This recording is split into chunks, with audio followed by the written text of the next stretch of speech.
Hello दोस्तों, welcome to गुरु की class. तो दोस्तों, आज की वीडियो में हम लोग सीखने वाले हैं कैसे पता करें कौन सी संख्या पूर्ण वर्ग है। हमें ये देखना है कि कौन सी संख्या पूर्ण वर्ग है और कौन सी संख्या पूर्ण वर्ग नहीं है। आज की वीडियो में हम लोग यही सीखने वाले हैं। पहला क्वेश्चन देखते हैं, क्या 360 एक पूर्ण वर्ग संख्या है? अब हमें चेक करना है 360 पूर्ण वर्ग है या नहीं। तो सबसे पहले हम लोग क्या करेंगे, 360 का अभाज्य गुणनखंड करेंगे।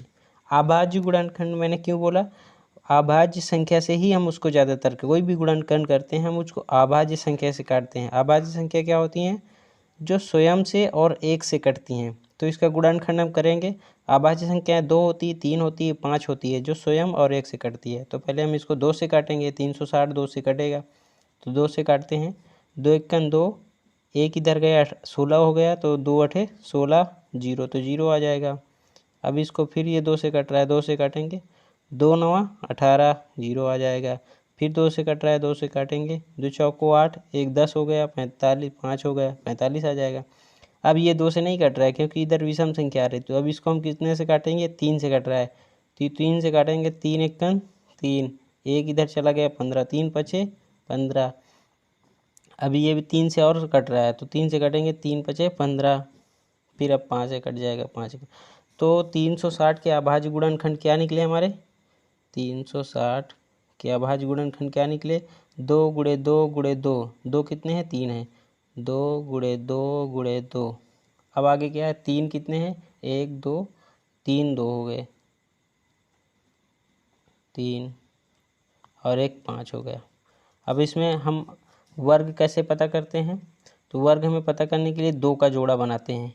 इसका 2 का जोड़ा हो गया, इस 2 का जोड़ा नहीं है, इस 3 का जोड़ा है, इस 5 का जोड़ा नहीं है। तो हमारी क्या हुआ, अगर सभी के जोड़े मिल जाते तो हमारी संख्या पूर्ण वर्ग है। और जो जिसके जिसके जोड़े नहीं मिल रहे हैं तो इसलिए हमारी पूर्ण संख्या नहीं है। 2 का जोड़ा एक नहीं है और 5 का एक जोड़ा नहीं, तो इसको हम क्या मानेंगे कि यह पूर्ण वर्ग संख्या नहीं है। अगर 2 का भी एक और होता तो 2 का जोड़ा हो जाता, 5 और 1 होता तो भी जोड़ा हो जाता। तो इसको हम कह देते कि ये हमारी पूर्ण वर्ग संख्या है। ये हम 360 क्या हुआ, हमारी पूर्ण वर्ग संख्या नहीं है क्योंकि इसमें 1 और 5 नहीं है और 1 2 नहीं है। अब अगला क्वेश्चन देखते हैं। अब चेक करते हैं 1764 एक पूर्ण वर्ग संख्या है या नहीं। अब इसको कैसे पता करेंगे? तो वही करेंगे, 1744 का गुणनखंड करेंगे। 1764 का 1764 का गुणनखंड करेंगे। सबसे पहले 2 से काटेंगे, अभाज्य संख्या 2, 2 से कट रहा है क्योंकि लास्ट में 4 सम है। 2 से काटेंगे, 2 अठे 16, एक इधर चला गया, ये भी 16 हो गया, 2 अठे 16। अब 4 कटेगा तो क्या आएगा? 2 आएगा। अब फिर 2 से काटते हैं, 2 चौको 8, 2 चौको 8, 2 एकन 2।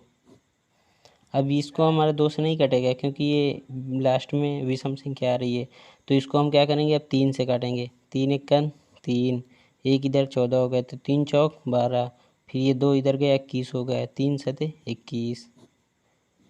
अब ये 3 से फिर कटेगा तो 3 चौक 12, 3 नवा 27, कितना आया? 49 आया। अब 49 तो हमारा 3 से कटेगा नहीं क्योंकि 19 हो जाएगा। अगर 3 एकन 3, ये 19 नहीं कटेगा। अब इसको हम 7 से काटेंगे, 7 सता 49, 7 एकन 7। तो हमारा 1744 के अभाज्य गुणनखंड क्या निकले?